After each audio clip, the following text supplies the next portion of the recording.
Bon week-end à tous. Bah ouais, mais Ten Green il bosse, il a un boulot maintenant Ten Green. Et bah le créneau horaire tombe pas bien, à pas grand chose près. Pauvre Ten Green, il doit bosser le samedi matin. Quel enfer. Bon, la forme ou quoi? Bon, en tout cas j'ai quand même du contenu, hein. Ça ne s'arrête jamais. J'ai des chiens de news. Je m'étais dit, est-ce que je fais une minute spatiale?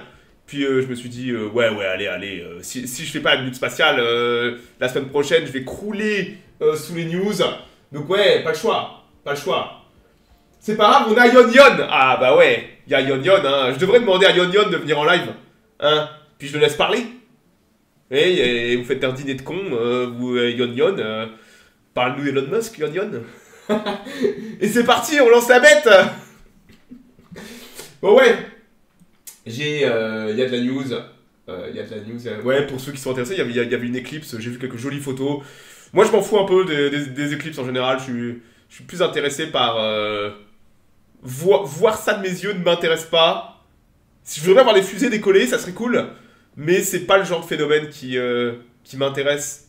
Je suis intéressé par comment ça fonctionne et comment ça arrive. Mais le voir, je m'en fous un peu. C'est plus important de savoir comment ça arrive. C'est ça le truc. Bon. Vous vous rappelez la semaine dernière? T'as vu ça la jumelle? Jolie. Propre. Hop là. La semaine dernière, on avait la Spectrum de Isar Aerospace au pad en Norvège à Andøya. Et je vous avais dit, j'espère qu'on aura un vol. Et ben vous savez quoi, ils arrivent pas à tirer à cause de la météo qui est merdique à Andøya. Bah ouais, installer un pad sur le cercle arctique, ça a ses problèmes. Et ben ils arrêtent pas de décaler tous les jours. Parce que les conditions météo sont merdiques. Entre autres sûrement les vents et tout ça. Et bah ils peuvent pas tirer à cause de la météo. Ça arrive. Ça arrive. Vous prenez pas de risque. On va attendre. Donc là c'était prévu pour même tout à l'heure. Et ils ont décalé à demain. Donc ils remettent ça en attendant que les conditions météo redeviennent bonnes quoi. Hein pas de bol, c'est comme ça. Ça arrive. Voilà, c'est des choses qui arrivent. Et oui, ils ont pas un pad au Cap Nord. Vous savez, les pads en Floride, ils sont en plein sur les trajectoires aussi des ouragans. Oui, ça fait partie des aléas. Ça leur permet comme ça de tester leur procédure et tout ça. Et puis voilà. Mais sans aucun doute que ça va tirer. Demain, on l'espère. Et si c'est pas demain, ils vont continuer à décaler jusqu'à ce que les conditions météo le permettent. Voilà. Donc on reverra la semaine prochaine. J'espère que la semaine prochaine, on aura des bonnes nouvelles. Ou au moins, vous savez qu'ils n'avaient pas prévu de streamer. Et tout le monde leur a demandé, s'il vous plaît, faites un stream. On veut voir le vol. Et pour finir, ils vont... ils vont streamer. Que la fusée risquait d'exploser. C'est logique. Hein, tu sais, première fusée, premier prototype, premier vol. Il y a plus de chances que ça explose que ça aille en orbite du premier coup. Mais il n'y a qu'une seule façon de le savoir. C'est d'appuyer sur le bouton. Voilà. Donc j'espère qu'ils vont stream ça. Ils vont stream. Ils l'ont dit qu'ils avaient prévu un stream alors qu'à la base non. Nous on veut un stream. C'est pas grave s'ils explosent la fusée. Ça fait partie du jeu. Et voilà. Nous on veut voir ça. Alors. J'ai jamais parlé de la sonde de Parker. Parce qu'elle avait décollé bien avant le début de la minute spatiale. C'était en 2018. À bord d'une Delta 4. La sonde de Parker. Et c'est vrai que on a commencé la minute spatiale avec Ten Green en 2020, 2021 je crois. Et c'est vrai que la sonde de Parker, moi j'ai souvent, vu que je suis un peu tout ça, j'ai souvent vu passer les news. Mais j'ai pas le souvenir d'en avoir parlé dans la minute spatiale. Donc c'est une sonde un peu particulière puisque c'est une sonde solaire. Donc ils l'ont envoyée en orbite autour du Soleil. Pour, entre autres, récupérer de la data. Et c'est une mission à succès, puisque ça fait maintenant... Hop là, donc ouais, ils l'ont tiré en 2018. Et elle a fait un paquet de flyby de plus en plus près du Soleil. Et elle a fait son 23e passage il y a quelques jours de ça. Donc c'est l'objet qu'on ait envoyé le plus proche du Soleil. Et c'est aussi l'objet le plus rapide. c'est l'objet le plus rapide, puisque ça a atteint les 692 000 km/h. Dites-vous que l'ISS, généralement les objets en orbite autour de la Terre, sont à 20 000, 30 000 km/h. Et la sonde de Parker a atteint la vitesse totalement folle, en utilisant la gravité du Soleil, le slingshot, la fronde, à presque 700 000 km/h. C'est l'objet le plus rapide qu'on ait jamais créé. Hein? Pas mal, hein? La vitesse de la lumière, Voyager n'est pas plus rapide. Non. La vitesse de la lumière, c'est 1 milliard de km/h. On est en train de se rapprocher du million de km/h, ce qui serait 1 millième de la vitesse de la lumière. Pas mal, hein?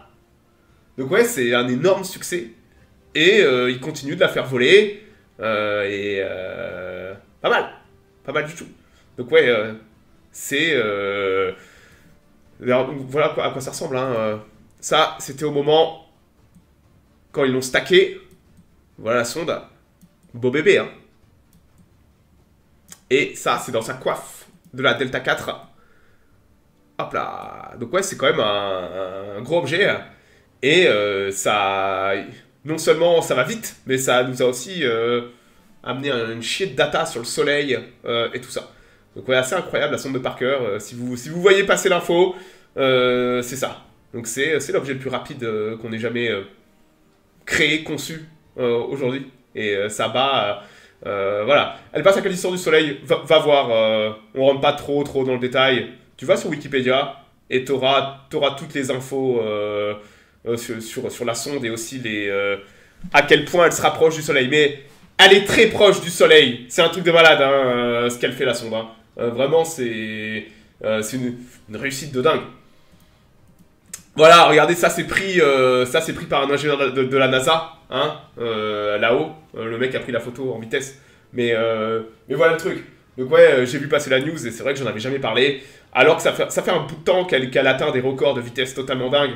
À 6 millions de kilomètres du soleil. 6 millions de kilomètres, c'est pas beaucoup. Donc ouais, c'est un truc de malade. Magnifique. Donc ouais, voilà. Donc si vous entendez parler de la sonde de Parker, c'est ça. D'accord? Et c'est dingue. C'est incroyable, hein. On va pas se le leurrer, hein. On vit une époque exceptionnelle. Alors... Bon bah non, on va redescendre sur Terre. Est-ce que vous vous rappelez de la Vulcan? Mine de rien, on n'entend pas trop parler du LA en ce moment. Alors qu'on pensait qu'ils allaient avoir une année assez folle avec la Vulcan. On sait qu'il y a une Atlas 5 qui va bientôt décoller avec le premier lot de satellites Kuiper d'Amazon, donc le concurrent de Starlink. Et c'est vrai que ULA avait fait son deuxième vol de certification. Ils avaient eu un petit souci de booster. Ils avaient failli perdre la fusée. Néanmoins, tout s'était bien passé, mais c'était pas passé inaperçu. Rappelez-vous que pour être certifié pour les Space Force, pour pouvoir tirer des charges du Pentagone, vous devez faire 2 vols parfaits. Et il s'avère que les Space Force n'étaient pas très contentes de ce vol, justement parce qu'il n'avait pas été parfait à cause de ce défaut de booster. Il semblerait que il y ait eu enquête, que ULA ait compris qu'est-ce qui allait pas avec le booster, et c'est officiel depuis 2 jours, mais les Space Force ont validé la Vulcan. Donc la Vulcan est officiellement certifiée pour les vols du Pentagone, donc ce qui devrait accélérer le processus maintenant, pour qu'on voit plus de... Il y a pas mal de charges utiles qui attendent, justement. On devrait voir plus de Vulcan prochainement. Je pense que maintenant, ils vont pas avoir assez de pads pour tirer, parce qu'ils ont encore des Atlas 5 à tirer pour Kuiper. Ils vont avoir un paquet de Vulcan qui attendent aussi pour les Space Force. Écoutez, il vaut mieux avoir trop de fusées et pas assez de pads que trop de pads et pas assez de fusées. Donc ouais, on espère que ça va accélérer du côté du LA, parce que c'est vrai que on les a pas vus beaucoup voler récemment, et dans cette industrie, il faut voler. Vous avez vu SpaceX, vous avez vu un peu Rocket Lab, Rocket Lab, ils ont tiré 3 fois en 11 jours. Il y a de la demande, donc il faut être capable de tirer. Et c'est vrai que là, ULA était un peu en perte de vitesse. On espère que cette certification va accélérer en tout cas le retour de la Vulcan au pad. D'ailleurs, Rocket Lab, Rocket Lab a eu aussi des bonnes nouvelles. Donc Rocket Lab qui a encore tiré, on va pas voir le tir, mais ils ont tiré 3 tirs réussis en 11 jours. Magnifique. Et la Neutron a été aussi sélectionnée. Donc avec Stock Space, vous vous rappelez la Nova C de Stock, ont été sélectionnés pour entrer dans le programme de tir des Space Force. Ils ont été sélectionnés, d'accord? Ça veut pas dire qu'ils vont être payés 2 milliards, d'accord? C'est la poule aux œufs d'or. Toutes les compagnies américaines veulent rentrer dans ce programme parce que les Space Force, le Pentagone, payent cher, rubis sur ongle, et bah, vous voulez récupérer la part du gâteau. Donc c'était pour le moment ULA et SpaceX, surtout SpaceX, qui avait la part du gâteau parce que bah, ils ont beaucoup de fusées. Et c'est vrai que bah, on a énormément de nouveaux lanceurs qui arrivent. On a la New Glenn. La New Glenn fait désormais partie du programme. Et on a aussi la Neutron. C'est officiel. Les Space Force ont dit à Rocket Lab, écoutez, nous ça nous intéresse. Vous allez pouvoir rentrer dans le programme. Et on va pouvoir évaluer la Neutron. Sachant que la Neutron, Rocket Lab est confident qu'elle va peut-être voler Q4 2025. J'ai du mal à y croire. Plutôt Q1, Q2 2026. Et on a aussi Stock Space avec la Nova C qui est rentrée dans le programme. Donc comme je dis, les Space Force se laissent le droit, en termes de contrat, de faire ce qu'ils veulent, de rajouter des nouveaux concurrents, de dégager les gens qui ne sont pas capables de tenir les engagements. Certes, ils payent cher, mais ils ont absolument un peu tous les droits. Et s'ils veulent, s'ils estiment par exemple que ULA n'est pas capable d'honorer ses parts du contrat, ils peuvent prendre les tirs de ULA et les donner à quelqu'un d'autre, entre autres SpaceX, ou bon, en ce moment c'est SpaceX qui a beaucoup de fusées, donc c'est pratique, mais voilà, donc c'est très important, plus 350%, ouais, Rocket Lab a une bonne année, et je pense que le meilleur reste à venir pour Rocket Lab. Ils sont comme SpaceX et All-in avec Starship, Rocket Lab et All-in avec la Neutron, c'est des compagnies qui risquent tout pour faire voler leur nouvelle génération de fusées. C'est ça qu'on va voir. Ce genre de prise de risque de dingue pour faire voler des nouvelles fusées. Donc c'est chouette de voir Rocket Lab qui tire son épingle du jeu. Dites-vous que Rocket Lab, ça va être le concurrent de tout ce qu'on a en Europe. Hein. Bon courage. Hein. The Gamer 36 mois, 3 ans. Ça fait un 10e de ma vie que je te suis. Écoute, c'est inquiétant. Hein. The Gamer. C'est un peu inquiétant quand même, hein. Tu sais, il y a des mecs à 60 mois. Oh putain, 3 ans, au secours. Donc regardez, à propos de Rocket Lab, ça c'est Varda. Donc vous vous rappelez de Varda, qui eux font du pharmacologique médical en orbite. Coléus 33 mois. Toi aussi tu vas sur les 3 ans, mec. Tu regardes, merci beaucoup. Donc Varda, ils utilisent l'architecture de photons de Rocket Lab. Donc Rocket Lab, ils ne font pas que des fusées, ils font aussi des satellites. Et ils ont des... Comment dire ça ils ont créé de la standardisation autour de certains modèles de satellites, ce qui fait que des compagnies comme Varda passent par Rocket Lab pour certains de leurs designs et au niveau design et intégration. Voire même, donc ils designent et ils intègrent avec Rocket Lab, puis ils tirent sur Falcon 9. Vous voyez?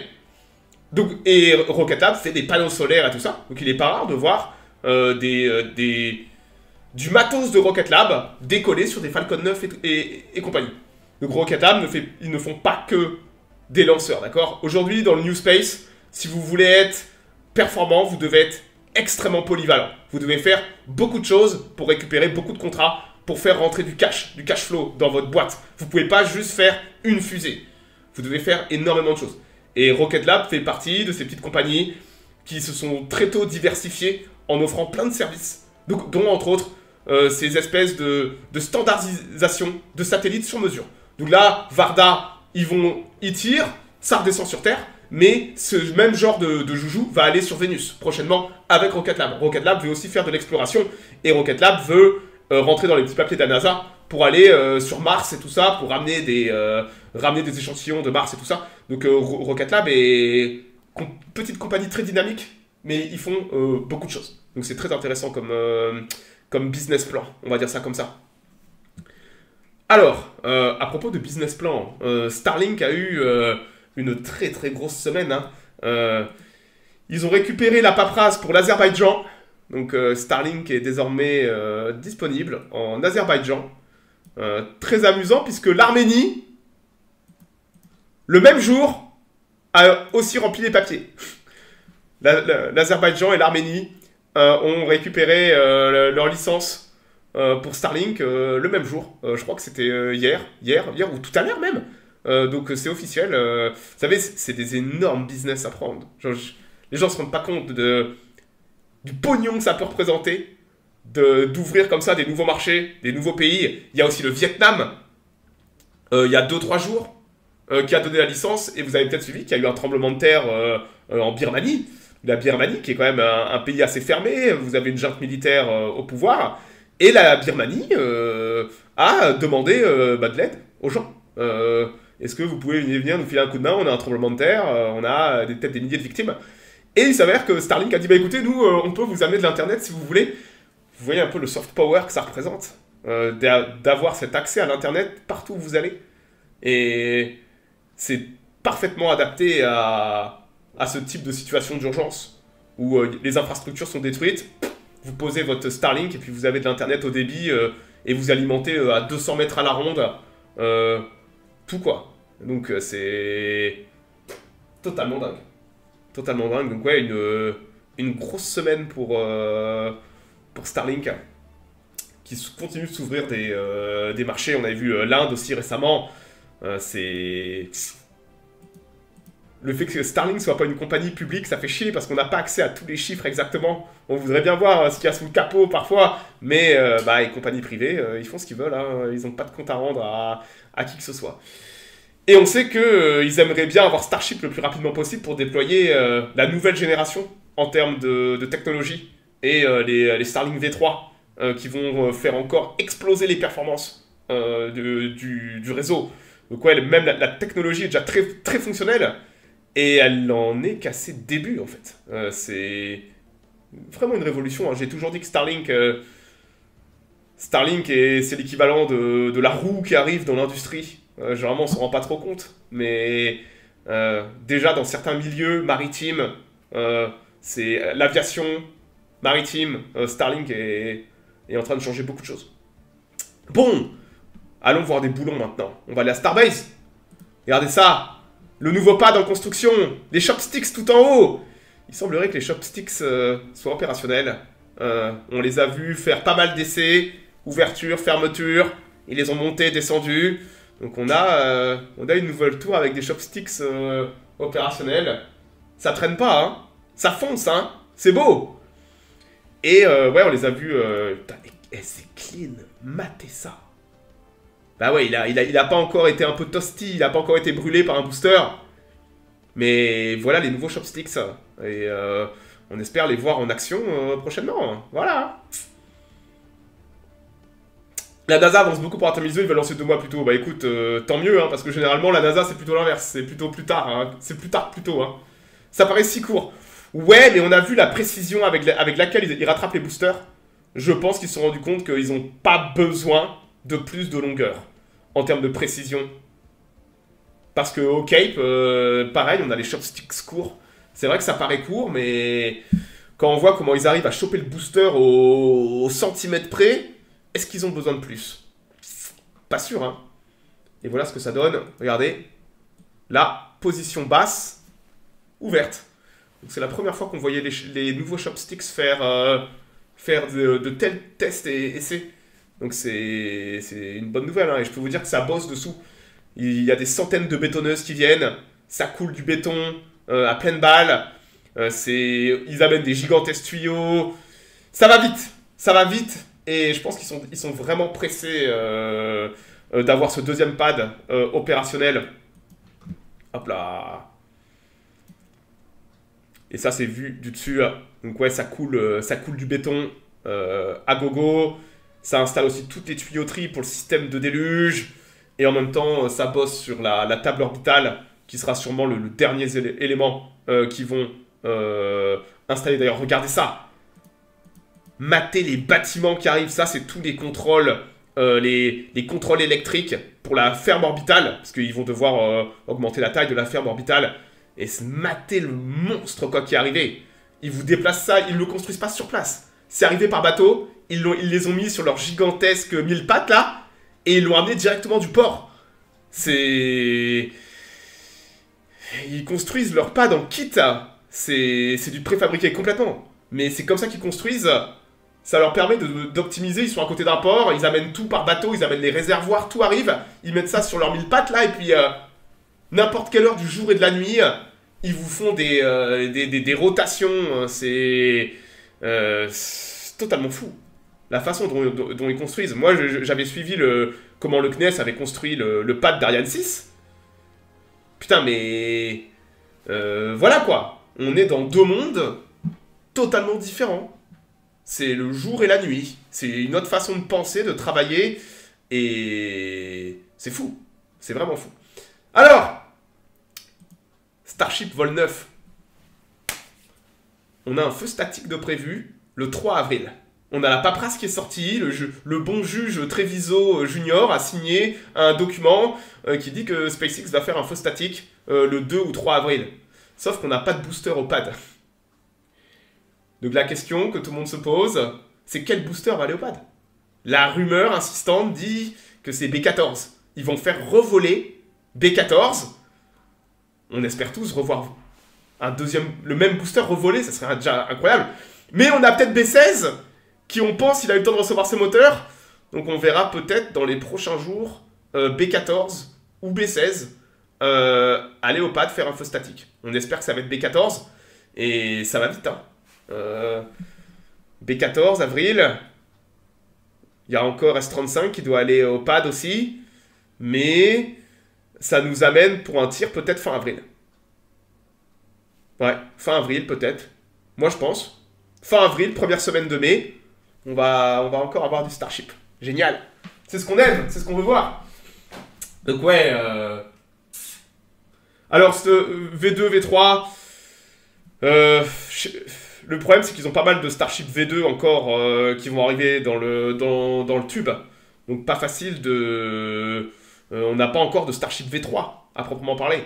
Donc non, on va encore... Ils vont faire fonctionner Starship V2. On espère que c'est le bon vol. On voudrait bien avoir un vol... On leur souhaite de ne pas échouer cette fois-ci, bien sûr. Bien sûr. Ça serait bien que leur V2 fonctionne. C'est tout ce qu'on peut leur souhaiter. Ils ont déjà fait des miracles avec les boosters.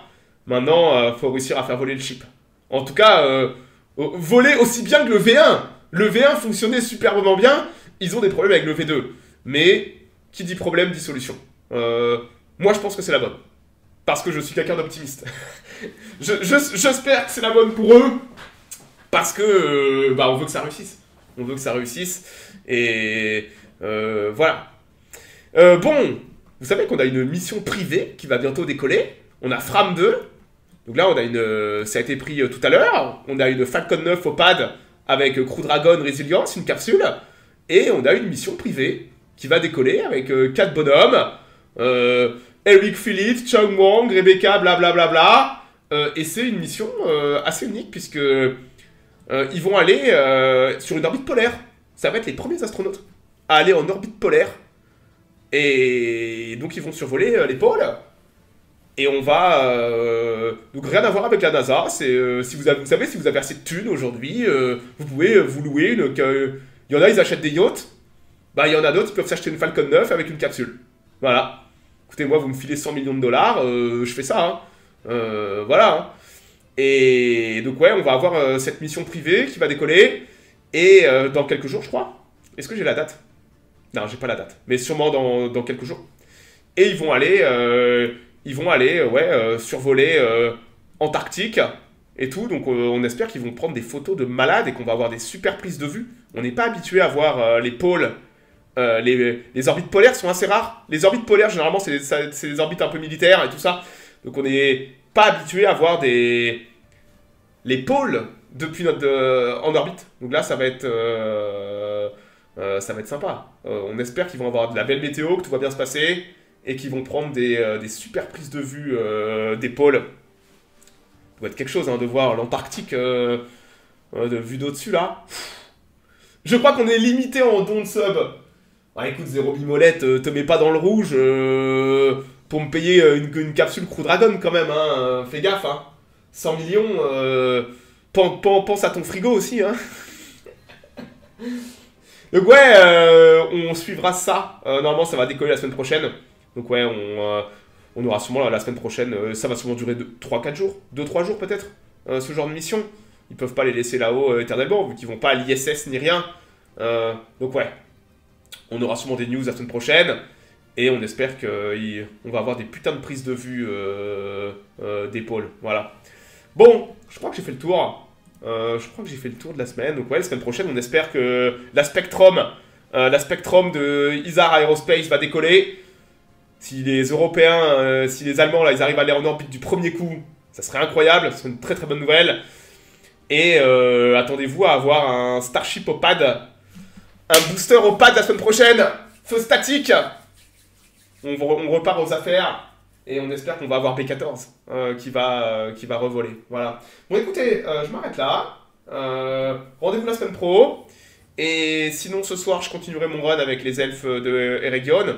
L'Iran ne tire plus ces derniers temps. J'ai pas vu de tir iranien les derniers mois, en tout cas. Des fois ils font ça discrètement aussi. Hein. Mais ouais, généralement on est au courant quand ils tirent. Hein. Donc là, ils ont pas tiré récemment. Et ouais, voilà. Bon, je m'arrête là. Passez une bonne soirée, bon week-end. Demain, je ferai je continuerai Terra Invicta, Darkest Tower en soirée. Puis moi, je vous dis à ciao, ciao. Passez un bon week-end, une bonne soirée. Salut.